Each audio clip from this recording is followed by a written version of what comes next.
ইরানের সমৃদ্ধ ইউরেনিয়াম ও ক্ষেপণাস্ত্র সক্ষমতা সবসময় আমেরিকার মাথা ব্যথার কারণ ছিল। ৩.৫ মাস যুদ্ধ শেষ করতে তাই এই দুই বিষয়ে ছাড় দিতে রাজি নয় ট্রাম্প সরকার। এদিকে নিজেদের পারমাণবিক ও ক্ষেপণাস্ত্র সক্ষমতা ছেড়ে দেবে না তেহরানও। আমেরিকার সাথে চুক্তির পর প্রথম বিদেশ সফরে পাকিস্তান গেছেন ইরানের প্রেসিডেন্ট মাসুদ পেজেশকিয়ান।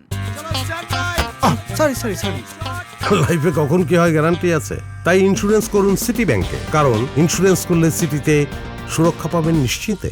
সেখানে তিনি দেশটির প্রধানমন্ত্রী শাহবাজ শরীফ সহ অন্যান্য নেতাদের সাথে সাক্ষাৎ করেন।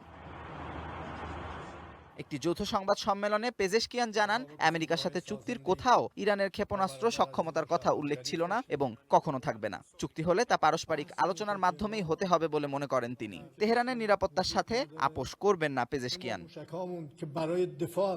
অন্যদিকে হরমুজ প্রণালীতে আটকে থাকা জাহাজ সরানোর উদ্যোগ নিয়েছে জাতিসংঘের একটি সংস্থা, ইন্টারন্যাশনাল ম্যারিটাইম অর্গানাইজেশন IMO।